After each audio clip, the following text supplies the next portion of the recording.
Welcome back to the Deep Dive.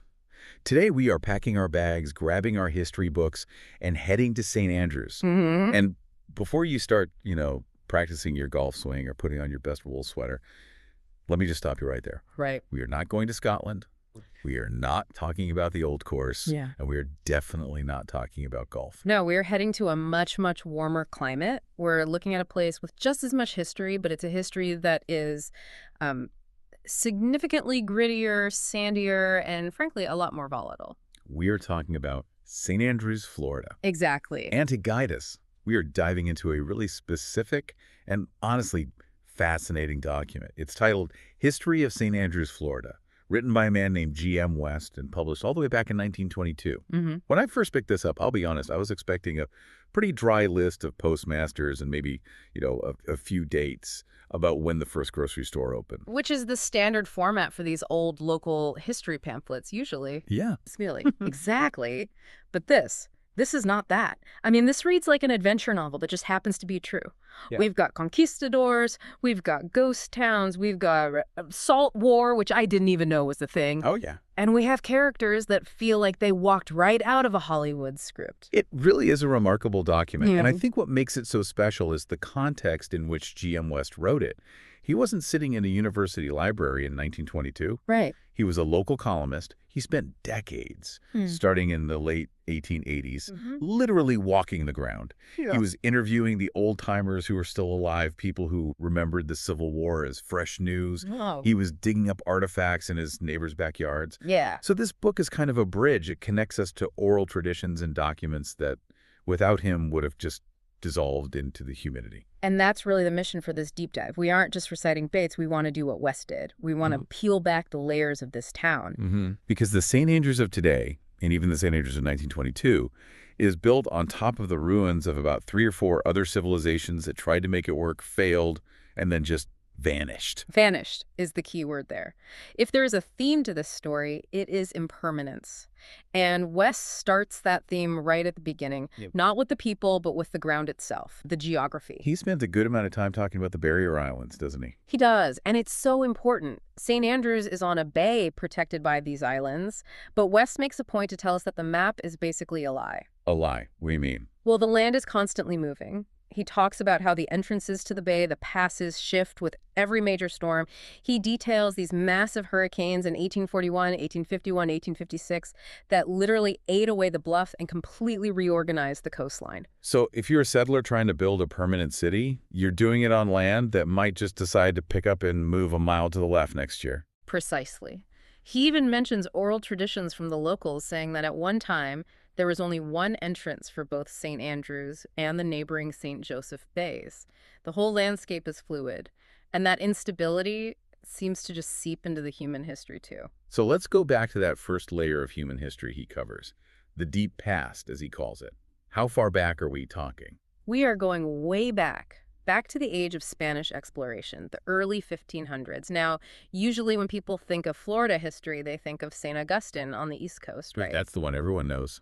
But West does some really interesting detective work to prove that the Gulf Coast, and specifically St. Andrews, was on the radar of Spanish navigators very, very early on. And this was the part about the naming of the bay. I have to admit, I always assumed St. Andrews was named by, Scottish settlers, homesick for home or something. That would make the most sense, but West says no. The timeline just doesn't fit.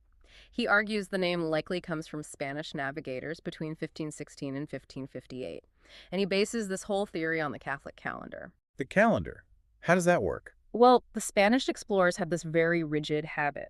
When they discovered a new bay, a cape, or an island, they named it after the saint whose feast day fell on that specific day. It was a way to keep a logbook and honor the church at the same time. So it's like a religious timestamp. Exactly. It's brilliant. West points out a sequence of names on the Florida coast. St. Vincent, St. Blaise, and then St. Andrew. So you look at the calendar. The Feast of St. Blaise is February 3rd. Okay.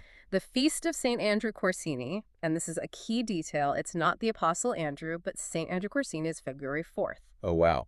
So the theory is they sailed right past Cape San Blas on the 3rd, named it, and then woke up the next morning, February 4th, sailed into this huge bay and named it St. Andrews. It fits perfectly. It anchors the discovery in a specific 24-hour window in the mid-16th century. But West goes even deeper than just the name. He tries to connect the physical location to one of the most famous and most brutal survival stories in American history, the Narvaez expedition. This is the expedition connected to Cabeza de Vaca, right? Yep. The guy who basically walked across the entire continent. The very same. In 1528, the Narvaez expedition just disastrously collapsed in Florida.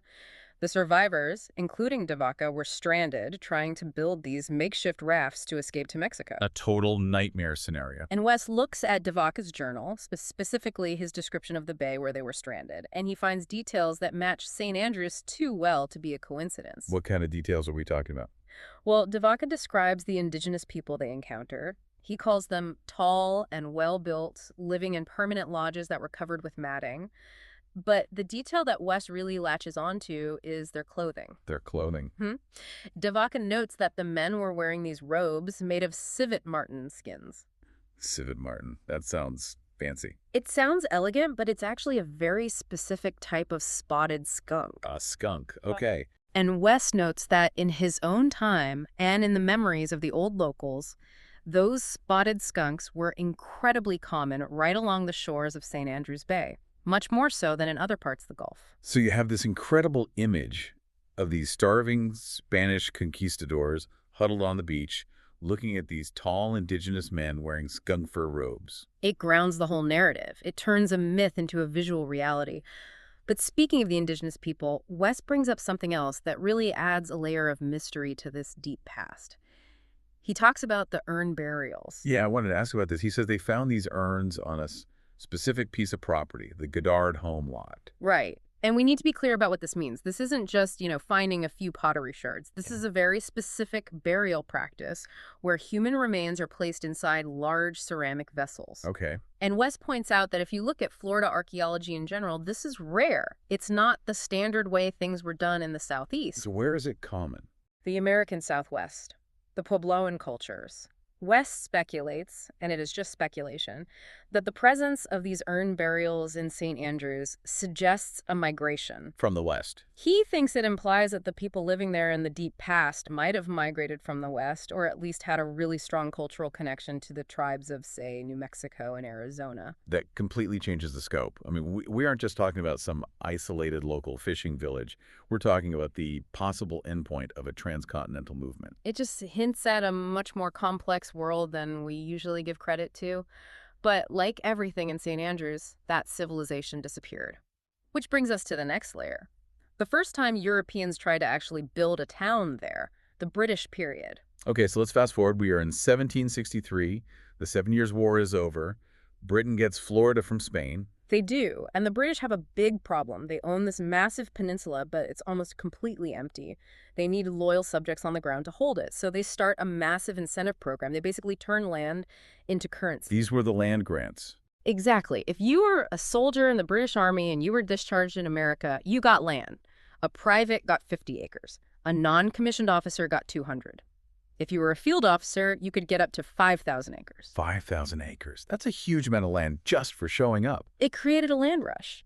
And on the east side of St. Andrews Bay, this led to the creation of a place called Wells. The Phantom City, that's what you call It it. really is a phantom. I mean, today there's almost no trace of it.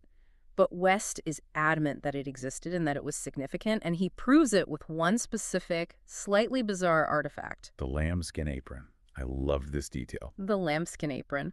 West documents that the town of Wells was developed enough to actually host a Masonic lodge. Now, think about what that implies. Right. You don't set up a Masonic lodge in some temporary hunting camp. A lodge requires a hierarchy. It requires a membership. It implies a stable, permanent society. West mentions that the apron of the master of that lodge was still being held by descendants in 1922. That's incredible. It's amazing that a piece of leather can survive when the entire town just rots away. So who are the people living in Wells?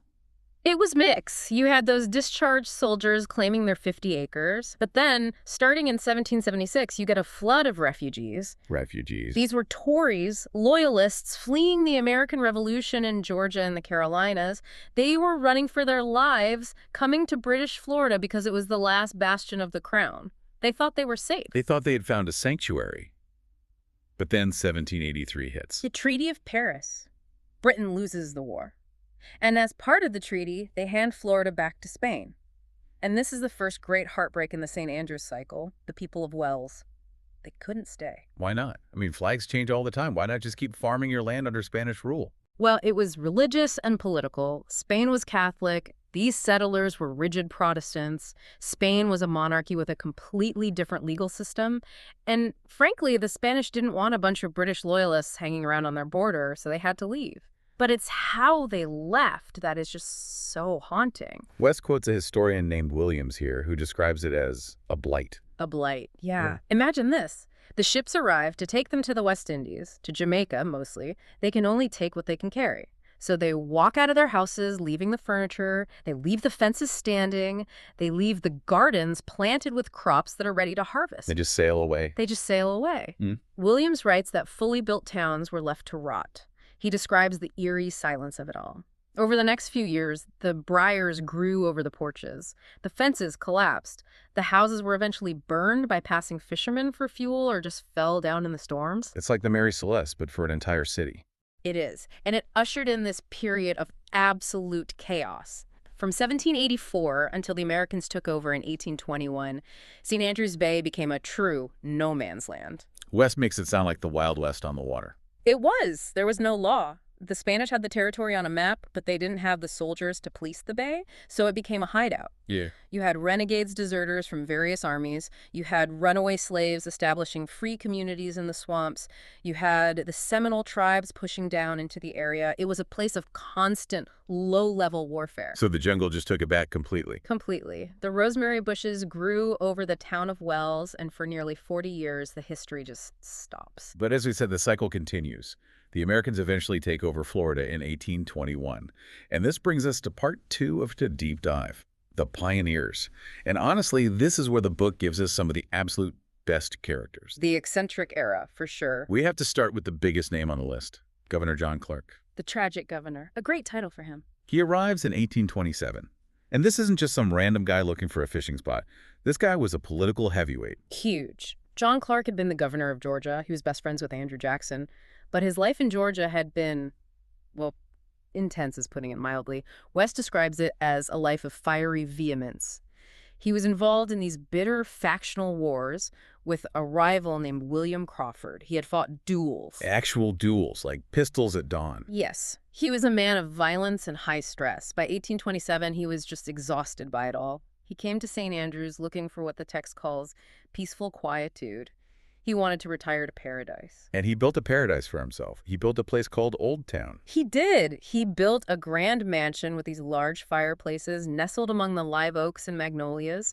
And because he was close with President Jackson, he got a government appointment, keeper of the public forests. Which, I have to say, sounds like a made-up job you give to your buddy. It sounds like it, but it actually mattered. His job was to stop thieves from cutting down the live oak trees. The Navy desperately needed that specific timber for shipbuilding. It was a strategic resource. And West notes that Clark took it seriously. He actually stopped the illegal logging from the mills. So he's got the mansion, he's got the cushy job, he's got the peace and quiet he wanted. But it doesn't last. No. And this is the tragedy of it. In 1832, Clark decides to take his yacht, and he had a very nice yacht, on a trip to New Orleans to buy supplies, and while he's there, he catches yellow fever. And he brings it home with him. He brings it back to his secluded paradise. He died in October of 1832. His wife died just a few weeks later. And West makes a fascinating epidemiological point here. He notes that Clark and his wife were the only 2 cases of yellow fever in St. Andrews. Which proves just how isolated they were. Exactly. I mean, usually yellow fever is an epidemic. It spreads through mosquitoes from person to person. But because there were no neighbors, no dense population, the disease literally ran out of victims after just the governor and his wife. It stopped with them. That is unbelievably bleak. So the governor dies, leaving this empty mansion. Yeah. But while Clark wanted peace, his neighbor wanted a metropolis. We had to talk about William Lofton. Ah, the promoter. Every frontier story has one of these guys. Lofton was a surveyor and a veteran. He looked at St. Andrews Bay, and he didn't see a retirement home. He saw a major city. He tried to found a town called Austerlitz. Austerlitz, like the Napoleonic battle. That's a bold name. It was a bold name for bold vision. He was trying to court northern capital investors from New York and Boston. He wanted to build a railroad terminus that would rival New Orleans. That didn't work out. No, and this is where the geography of luck comes in. The investors came down, they toured St. Andrews, and then they went and toured the neighboring town, St. Joseph. And they picked St. Joseph. They did. St. Joseph got the money. St. Joseph got the railroad, one of the first in the entire United States. And St. Andrews just stagnated. Lofton's dream of Austerlitz died on the vine. But West points out a bitter irony here, which seems to be a theme. Oh, the ultimate irony. What? St. Joseph boomed. It became this massive, wealthy city for a few years. And then it was completely wiped out by a yellow fever epidemic and a massive hurricane in the 1840s. Just destroyed. St. Andrews, by failing to boom, actually survived. Exactly. Sometimes being the runner-up saves your life. Okay, but we cannot talk about this era without mentioning my absolute favorite character in the entire book. We need to talk about Captain Blood. Captain Blood, you really cannot make this character up. If you wrote him into a movie, critics would say, he's too unrealistic. He's just unbelievable. Let's just run down the checklist on this guy. He arrives on a tiny little sloop called the Widow. Check. He tells people he intends to stay for a month and then stays for 12 years. 12 years. Check. He is described as 6'3", physically perfect, and speaks fluent French and other languages. And the luggage, that's the best part. He arrives with tools to work copper, iron, and wood. He has philosophical instruments, which in the 1840s means scientific gear, like sextants and microscopes. And he has an arsenal. Every gun, from an air gun to a cannon. Who was this guy? Was he a pirate? A spy? What's the theory? Wester classifies him as a classic remittance man. A remittance man, what is that? It was a common phenomenon in the British Empire. Imagine you are a wealthy British aristocrat, and you have a son who is, let's say, a bit eccentric. Maybe he's embarrassing the family, getting into trouble. You don't want him in London. Right.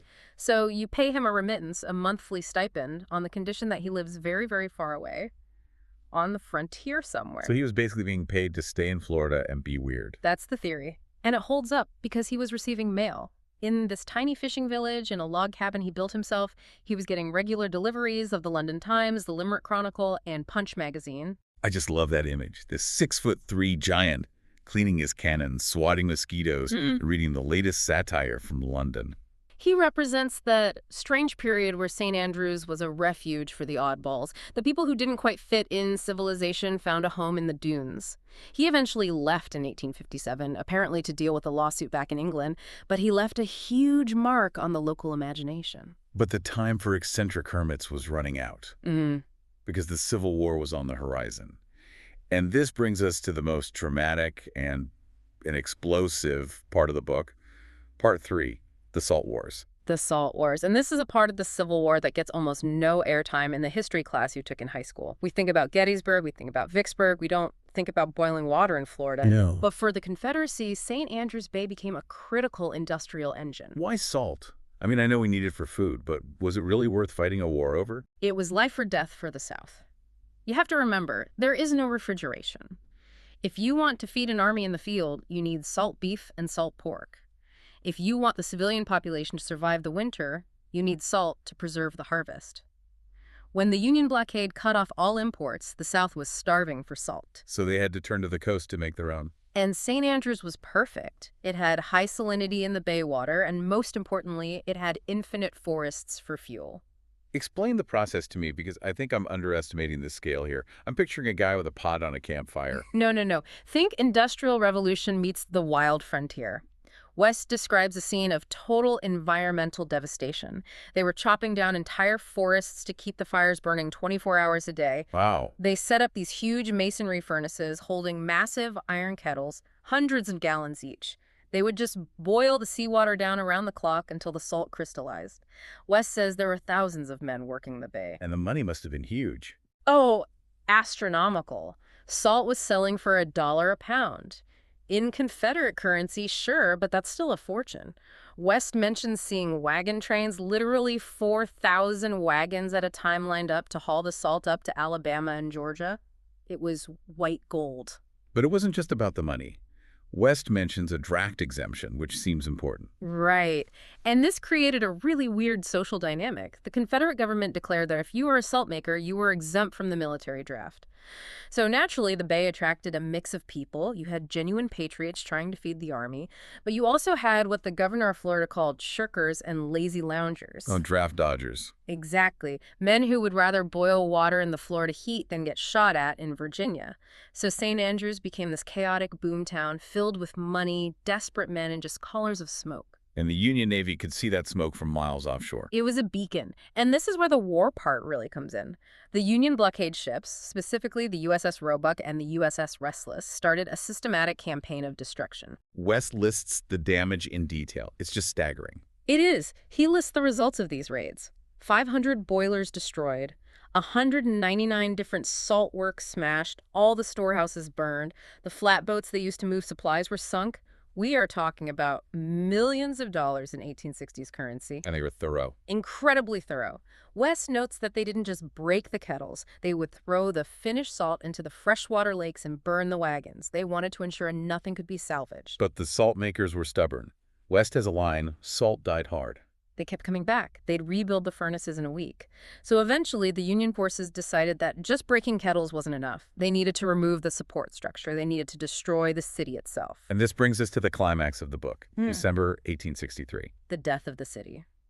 The USS Restless, commanded by Acting Master Brown, anchors about 800 yards offshore from the town of St. Andrews.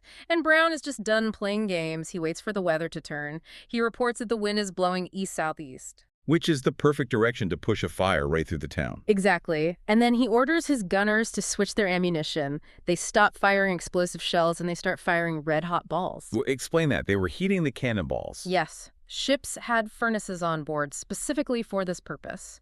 You heat a solid iron cannonball until it is glowing red hot, then you load it and you fire it. It's an incendiary weapon. When it hits a wooden house, it doesn't just smash it. It ignites it instantly. That is absolutely terrifying. And it was devastatingly effective. The first shots hit the southeast end of the town. The buildings caught fire. The wind took the flames, and it just swept through the entire settlement. West says everything went. Everything. Governor Clark's old mansion with the big fireplaces, gone. The hotels that had been built, gone. The homes of the summer residents, gone. The city of St. Andrews was effectively erased from the map in a single afternoon. It's the second time this has happened in our story. First, Wells, now St. Andrews. Just wiped clean. And this leads us directly to the aftermath. Part 4, the long sleep. West quotes a Confederate general, Howell Cobb, who came through the area after the war. And he described it simply as desert country. Desert country. That phrase really shows how total the devastation was. The federal troops during Reconstruction didn't even bother to garrison St. Andrews because there was literally nobody there to govern. It was empty. So who was left? Anyone? Just a handful of fishermen. West names a few families, the Massalinas, the Parkers, but he describes them as living in what he calls Hoosier cabins, these rough, temporary log shacks. Not even real houses. And the culture had completely collapsed. This is the part of the book that seems to pain West the most. It does. He constantly contrasts the pre-war days. Think of Captain Blood sitting there reading the London Times with the post-war reality. He quotes another writer named Stearns who said the inhabitants had fallen into careless habits. What does that mean? There were no schools, no churches. Stearns says the children were growing up in painful ignorance. It was a complete regression. The civilization had rolled back to zero. And it took a long, long time to recover from that. Decades. The property values tell the story best. In 1873, the state tried to collect taxes on the land in St. Andrews. Nobody paid. So the entire city area, all those lots that people had fought over and died for, was sold for back taxes. Sold for pennies on the dollar, I assume? Almost literally, the land was considered worthless. And that brings us pretty much to the end of West's narrative history. He basically stops at 1885. Right. For him, 1885 is when the modern boom begins. New investors come in, the town gets platted again, and the St. Andrews we might recognize today starts to form. But West's book isn't about that. It's really an obituary for all the versions of the town that didn't make it. So when we look back at this source, at this whole story, what are we really seeing? We started with the mission to uncover the layers. And what we found is a cycle. That is the ultimate takeaway. It's a cycle of discovery, boom, destruction, and then silence. You have the urn-bearing people gone, the Spanish missionaries gone, the British loyalists at Wells gone, Well, good. the salt barons, the Confederacy gone. It really makes you look at a beach town differently. Yeah. We go there for vacation, we see the high-rise condos and the bridges, and we think it's all so permanent. We do. We pour concrete, we build seawalls, and we think we've conquered the environment.